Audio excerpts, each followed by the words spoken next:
Muy buenos días a todos.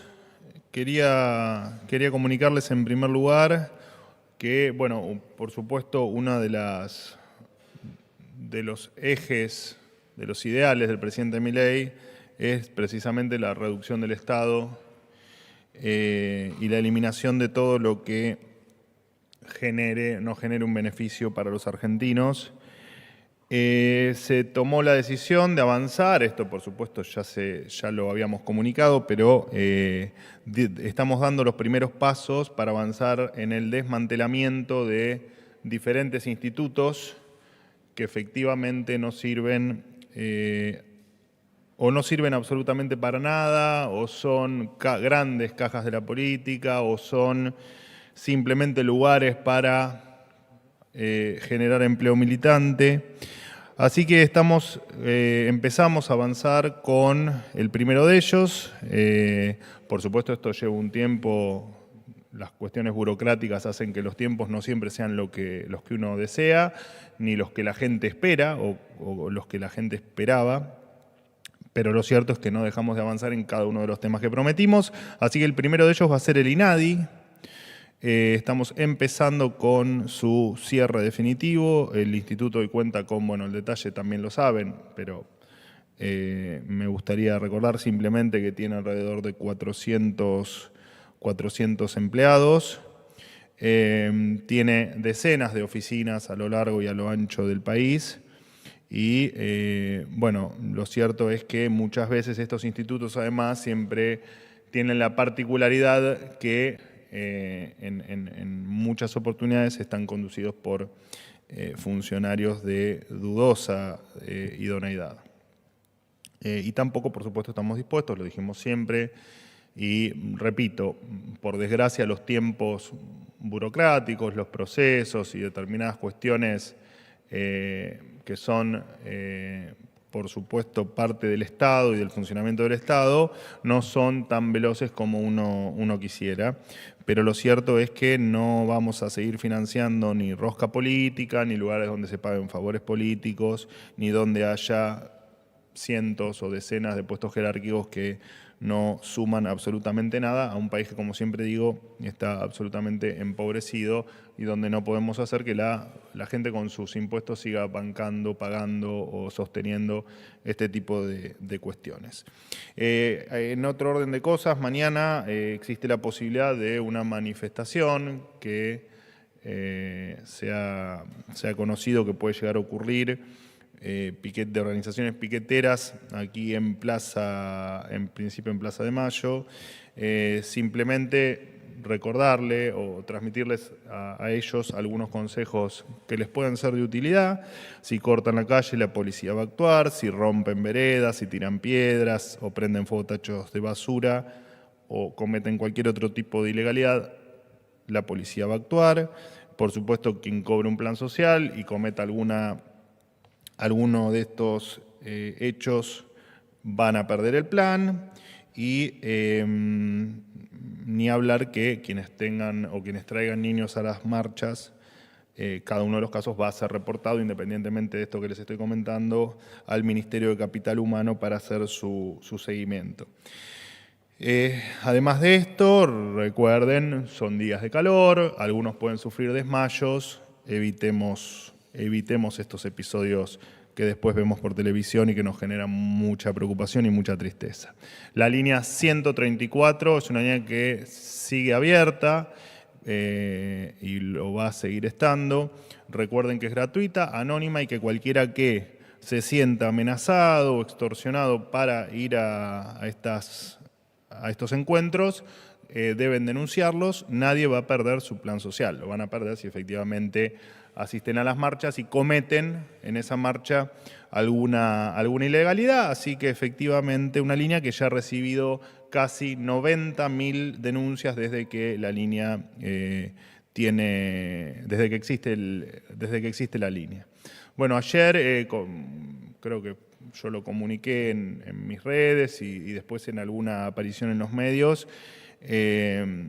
Nuestra misión es, además de la reducción del Estado y de, por supuesto, hacer que el dinero del contribuyente vaya donde tiene que ir de manera transparente.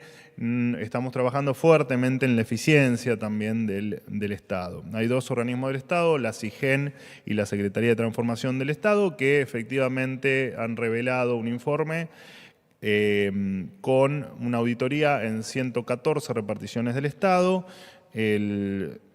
Simplemente yo he dado un detalle ayer sobre la deuda que ha quedado desde el al 10 de diciembre, que es la foto de este informe, en realidad es al 7 de diciembre la foto del informe, de 3 billones de pesos. 3 millones de pesos, para que se entienda bien, es la deuda de contrataciones que ha dejado el gobierno anterior. Este informe es muchísimo más amplio. Además, cada ministerio y cada dependencia está avanzando en el pedido y perdón la redundancia, y en el propio avance de algunas auditorías puntuales muchísimo más específicas en algunos temas graves que se han detectado. Toda esta información, por supuesto, no se las voy a dar yo. Es probable que el propio presidente de la Nación las dé detalles adicionales y, bueno, después, por supuesto, cada una de las carteras se encargará de hacer lo propio. Sin más nada que decirles, los escucho como cada día de la semana. Vocero, buenos días. Nicolás ¿Cómo andás, Gallardo, Nicolás? de CNN Radio. Le quiero hacer dos consultas, dos definiciones, temas internacionales de la agenda del presidente. Preguntarle acerca, en el marco de la visita de la número 2 del Fondo Monetario Internacional, Caputo ayer adelantó que podría haber un desembolso, o están hablando eso con el FMI. Ayer la periodista económica de La Nación, Florencia Donovan, habló de 15.000 millones. Le quiero preguntar si formalmente existe ese pedido del gobierno para un desembolso de ese estilo. Y por último, mañana el presidente recibe a Antony Blinken, funcionario clave de Joe Biden, y 24 horas después entiendo que va a estar en Washington por un foro republicano, donde va a estar el expresidente y candidato Donald Trump. ¿Cree que puede haber inquietud de la Casa Blanca y eso podría complicar la relación con los Estados Unidos ante las inminentes elecciones allí? Gracias. Empiezo por el final. No hay ninguna posibilidad de que nada empañe la relación con los Estados Unidos. Ni el episodio que mencionás, ni ningún otro que me puedas mencionar en el futuro. Y en relación al pedido al fondo, no es así. De todas maneras, es bueno aclarar que estamos, por supuesto, absolutamente alineados con lo que pueda llegar a pedir el fondo en materia de metas y en materia de lo que se debe hacer para estabilizar la economía argentina y, por supuesto, salir adelante y empezar a ser un país viable. Pero de todas maneras, el gobierno está dispuesto a estudiar cualquier alternativa que le sume valor a las charlas o a los acuerdos con el fondo y cualquier cuestión que le haga bien a la Argentina. Así que todo es posible, digamos. Independiente. No se hizo ningún pedido, pero te repito, cualquier cuestión puede ser discutida tranquilamente y nos parece que debe ser así, de hecho. Portavoz. ¿Cómo andas? ¿Bien? Buen día, ¿cómo está? Lucas Muy González bien. Monte, de la agencia de noticias Stella. Hoy comienza a trabajar la comisión bicameral en el Congreso para tratar decretos de la anterior administración. Perdón, te interrumpo. Les ruego, por favor, los celulares, los golpes en las puertas, el que se levanten. Por lo menos es poquito el tiempo en el que hablo y el que respondo preguntas. Les pido, por favor, simplemente por respeto también a sus compañeros y en este caso a vos, si podemos tener algún cuidado mayor con este tipo de cuestiones. Gracias y disculpame la No, por interrupción. favor. Le decía que la comisión bicameral va a tratar supuestamente decretos de la anterior gestión y sobre todo está en el foco el 70 del 23, que es el decreto que pronunció, que sacó el gobierno de Javier Milei. Recién el ministro del Interior, Guillermo Francos, en una entrevista, dijo que hay intencionalidad en algunos sectores del kirchnerismo de entorpecer la gestión del gobierno nacional en esta comisión.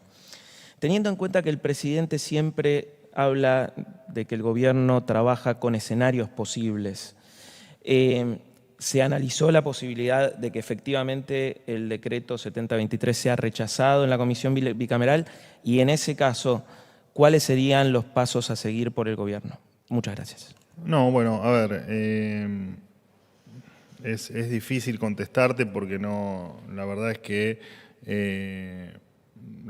recién se está conformando la comisión, se está constituyendo la comisión, así que es difícil saber qué es lo que va a pasar. Y que hay intencionalidad de complicarle la vida al gobierno por parte del kirchnerismo en términos legislativos, me parece que no amerita ninguna aclaración de mi parte y está a la vista que eso efectivamente es así. Así que no, me parece que es una obviedad que haga aclaraciones sobre las intenciones que pueda tener el kirchnerismo en el Congreso, o sea, en la Cámara de Diputados, o sea, en la Cámara de Senadores. Así que, por supuesto que vamos a seguir atentamente qué es lo que ocurra, siempre respetando los trámites el trámite, en este caso legislativo, y siempre entendiendo que nos resultaría extraño que efectivamente el DNI se rechace. Extraño no porque no haya posibilidades, que claramente la hay, porque así lo marca la ley y es una de las posibilidades existentes de que eso efectivamente ocurra. Nos da la sensación que no hay demasiados elementos para que el DNU sea rechazado por el propio contenido del DNU. Estamos a la vista de lo que estamos analizando y siguiendo el paso a paso del trámite legislativo. Cuando avance te podré ir dando alguna precisión de qué opinamos de cada paso. Por ahora, simplemente esperando que efectivamente avance y ver cuál es el destino que va teniendo cada uno de estos pasos, en tal caso hasta llegar por supuesto al debate parlamentario, al debate en la propia sesión. Buen día, portavoz Cecilia Camarano para Ámbito.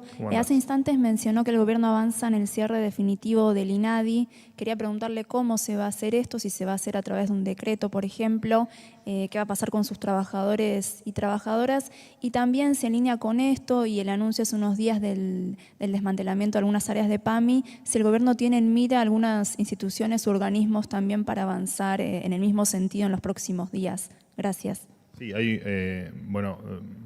un sinfín de institutos que el presidente Milei está decidido a cerrar, o a desmantelar, no desde ahora, sino desde siempre, digamos, ¿no? Siempre dijimos que nuestra prioridad era que efectivamente el Estado debía achicarse, porque la batalla de achicar el gasto público es una batalla para nosotros central, en virtud incluso de nuestro plan de gobierno, ¿no? El plan de gobierno básicamente es no solo darle más libertad a los argentinos, sino dentro de esa libertad achicar los gastos del Estado, porque es la única herramienta para bajar impuestos, que es otra de las metas de mayor relevancia que tiene el gobierno en sus años que tiene de gestión por delante. Y te repito, como dije en mi introducción, los trámites burocráticos no siempre son tan sencillos ni como uno tuviese ganas, ni como efectivamente la gente espera o hubiese esperado que sea, que la velocidad que entendemos que la gente espera otra velocidad en algunas cuestiones, pero lamentablemente la burocracia pone ciertos límites a las decisiones que uno pretende llevar adelante, y uno de esos límites es este caso. La verdad es que nos encantaría que el INADI esté cerrado hoy. Eso no puede ocurrir precisamente por estos tiempos, pero a partir de hoy, si se quiere, empezamos con todas las actuaciones administrativas que haya que hacer. Si es entiendo que en varios casos será por decreto, en otros bastará con la decisión de cada ministro. Bueno, cada caso es distinto y en cada caso tenés diferentes estructuras, desde presupuestarias hasta de cantidad de empleados.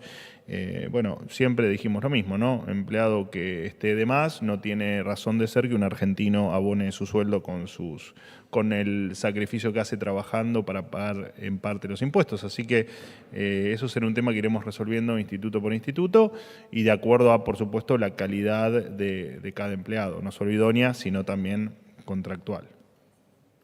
¿Qué tal, vocero? ¿Cómo le va? Hola. Guido Carelli, del diario Clarín. Quería consultarle, en primer lugar, si el gobierno tiene definido que va a desenganchar los programas sociales, los planes sociales, el programa Potenciar Trabajo del salario mínimo, ¿no? Hoy equivale a la mitad, bueno, ya que se refirió a la manifestación de mañana, que es por la escasez de alimentos en comedores, también consultarlo por eso, y a propósito de la claridad, saber si el gobierno, y usted en particular, o el área de comunicación, evalúa algunos cambios y correcciones. Pregunto por las largas filas que hubo para nominalizar la SUBE, por el mensaje de los cambios en las asignaciones escolares. Digo, si el gobierno tiene pensado llegar de una manera más potente para comunicar sus políticas públicas a los universos específicos a los cuales se quiere referir, si es en caso afirmativo, ¿qué otras medidas se evalúan? Si, por ejemplo, el presidente tiene pensado los secretarios de Estado dar conferencias de prensa o no. Gracias. Bueno, en primer lugar, en estos 74 días de gobierno, por supuesto que uno de nuestros esfuerzos está en terminar de reformar el área de comunicación y darle toda la impronta y toda la utilidad que debe tener el área de comunicación para el ciudadano, ¿no? Que en definitiva comunicamos para eso, para que el ciudadano esté al tanto de todo lo que ocurre. Y por supuesto que si hay alguna, o en estos 74 días hubo algún tipo de falencia, que es a lo que vos por ahí haces referencia, seguramente la corregiremos de manera inmediata y estamos haciendo un esfuerzo sobrehumano porque eso sea así. Con respecto a la SUBE, yo en esta conferencia incluso he dedicado parte del tiempo en explicarle a la gente que la nominalidad de la SUBE, explicarle a ustedes para que por supuesto después ustedes colaboren también con esa comunicación, que la validación, la nominalidad de la SUBE, que es exigible para la recepción del subsidio, regía a partir va a regir a partir del 1 de abril. Entiendo que en la gente, en su deseo por supuesto, en su deseo legítimo, y está muy bien que así sea, de no perder ese subsidio, tal vez quiso ir lo antes posible a hacer efectivamente ese registro, pero me viene bárbara la pregunta porque aprovecho para contarles a todos que tienen un margen de tiempo todavía para hacerlo, como para que no se generen esas filas interminables. Y después, por supuesto, hay temas estrictamente operativos que obviamente se van a ir corrigiendo si hubo algún error. No me acuerdo qué otro caso mencionaste, pero...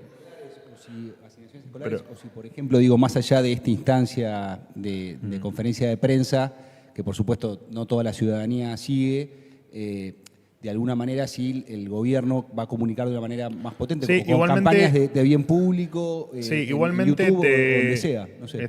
Igualmente, conferencia de prensa. Igualmente, la comunicación del gobierno es bastante más amplia que esta conferencia. De hecho, esta conferencia es algo bastante específico y casi dedicada a ustedes.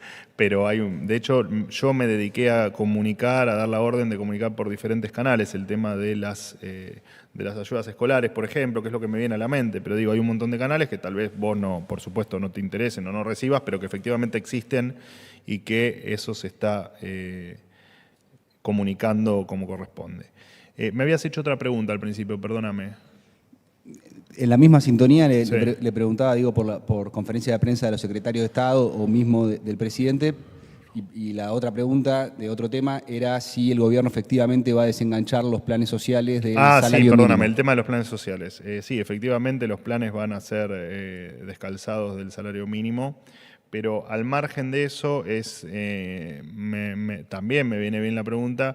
La comunicación del gobierno está en cabeza mía, no solo la vocería, no solo la voz del presidente, sino el resto de la comunicación del gobierno, que parte de esa comunicación, por supuesto, está descentralizada en los ministerios para temas puntuales. De hecho, yo muchas veces ante preguntas de ustedes les pido que por favor vayan a buscar determinada información a los diferentes ministerios.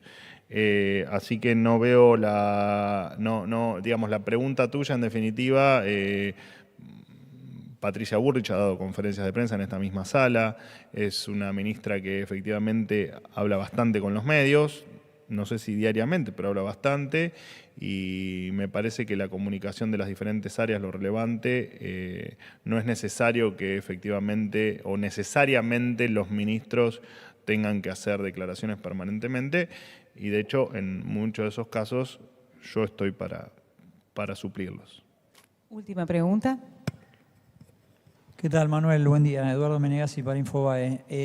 Usted se refirió hace algunos días a la eliminación de los fondos fiduciarios, o de varios de los fondos fiduciarios que existen, que son 29. Mencionó las diferencias que habían, que algunos habían sido creados por ley, otros por decreto. Más allá de esa eliminación, quisiera saber cómo va esa medida que va a adoptar el gobierno.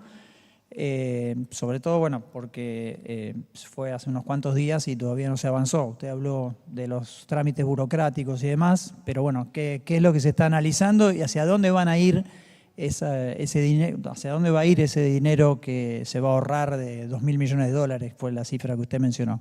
Gracias. Bueno, en parte, por supuesto, está el hecho que vos acabas de comentar y que yo comenté al principio de la conferencia, que es el tema de la burocracia que muchas veces hace que, incluso por cuestiones de análisis jurídico, requieren cierto tiempo y cierto cuidado. Además, una aclaración que la hice, pero tu pregunta me sirve para volver a aclararlo. Los fondos fiduciarios se van a eliminar por la falta de transparencia. No necesariamente el dinero o el fin de los fondos fiduciarios van a desaparecer completamente. Uno de los fondos, por ejemplo, maneja subsidios al transporte. Lo que buscamos es la transparencia y que no sean usados de manera política, ni que sean una caja política, ni que los utilicen algunos vivos para o contratar gente o hacer negocios personales. Y la verdad es que nada se sabe porque la particularidad que tienen es precisamente la falta de transparencia.